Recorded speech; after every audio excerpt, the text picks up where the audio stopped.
सामने 56 भोग विराजमान है महाराज। अच्छा एक बात बताओ आप लोग, भगवान गिरिराज जी को 56 भोग क्यों लगाते हैं?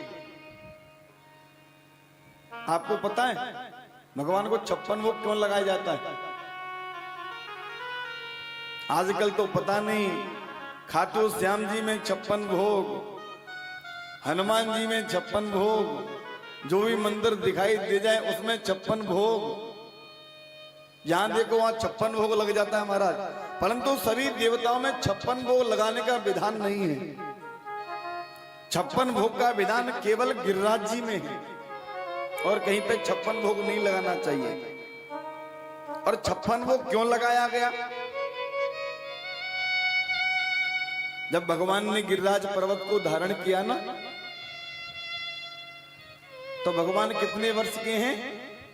6 वर्ष के। कितने वर्ष के हैं? 6 वर्ष के हैं। हमारे ब्रज में ठाकुर जी की अष्टयाम सेवा का विधान है। जो संत महापुरुष होते हैं ना, भगवान की अष्टयाम सेवा करते हैं, 8 प्रकार से सेवा करते हैं। जैसे भगवान, जैसे मंदिर बंद हो जाता है ना शाम को, तो अष्टयाम सेवा का विधान है। सबसे पहले जो भगवान की सेवा होती है वो होती है मंगला भोग से। मंगल आरती होती है ना सुबह सुबह ठीक 4 बजे।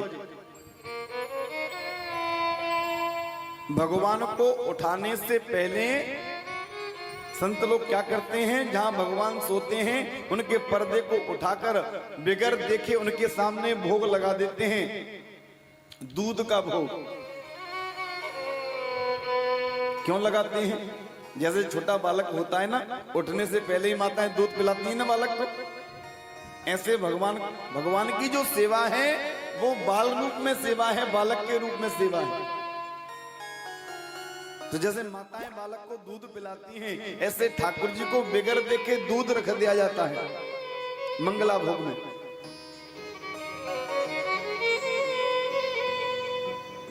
और जब मंगला भोग लग जाता है, ये भगवान का पहला भोग है मंगला आरती के बाद में, उसके बाद में आरती की जाती है। और जब मंगला भोग लगता है तो दूसरा भोग होता है श्रृंगार भोग। जब भगवान दूध पीकर खड़े हो गए तो भगवान को स्नान आदि कराया, और जब स्नान करा दिया तो भगवान के सामने भोग लगाया। श्रृंगार आरती करने के बाद में, श्रृंगार करने के बाद में उसको बोलते हैं श्रृंगार भोग। जब श्रृंगार भोग लग जाता है तो थोड़ा समय बीतता है। श्रृंगार आरती लगभग 8 बजे के समथिंग होती है, और जब 8 बजे भोग लग जाता है तो थोड़ी देर बाद में जैसे हम जलपान करते हैं ना, नाश्ता करते हैं, ऐसे ही भगवान के सामने भोग रखा जाता है, जिसको बोलते हैं हम उत्थापन भोग। माताएं ध्यान से सुनना, भगवान को भोग कैसे लगाना। केवल 4 चिनौरी लगाने से भोग नहीं लगता है। जैसे एक बालक की सेवा होती है, ऐसे भगवान की सेवा करनी चाहिए हमको। उसके बाद में जब मध्याह्न का समय हो जाता है तो जैसे हम लोग प्रसाद पाते हैं, ऐसे भगवान को भोग लगाया जाता है, जिसको बोलते हैं राजभोग। जो भी आपने प्रसाद बनाया है उसका भोग लगाना। और जब राजभोग लग जाता है तो पुजारी जी क्या करते हैं, मंदिर को बंद कर देते हैं, पटों को बंद कर दे, भगवान शयन करते हैं। फिर जब भगवान मध्याह्न में शयन करते हैं तो जब मध्याह्न के बाद में जब भगवान 3 बजे के समथिंग मंदिर खोले जाते हैं प्राय, तो जब मंदिर खोले जाते हैं उस समय का विधान है भगवान को धूप और दीप दिखाकर भोग लगाया जाता है, जिसको बोलते हैं धूप दीपादि भोग।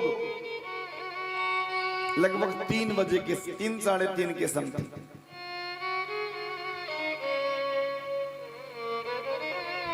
धूप दीपादि भोग लगता है भगवान का। और धूप दीपादि भोग लगने के बाद में फिर होता है, जैसे 4-5 बज जाते हैं तो प्राय हम लोग करते हैं ना, थोड़ा सा हल्का सा नाश्ता ले लेते हैं, सल्पा हर्षा, कोई पकौड़ी आदि बना लेते हैं। ऐसे ही भगवान को भोग लगता है।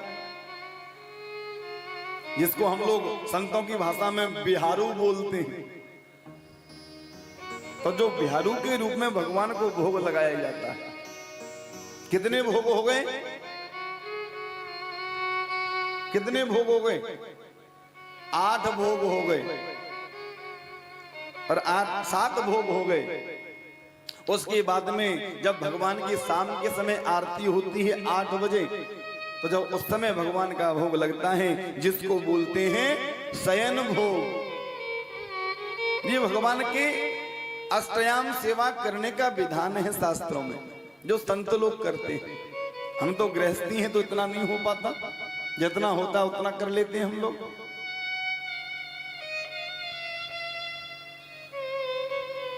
धन्यो गृहस्थाश्रम।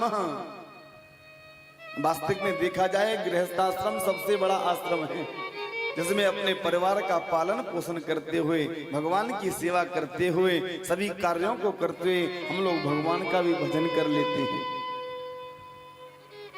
ये अष्टयाम सेवा का विधान है।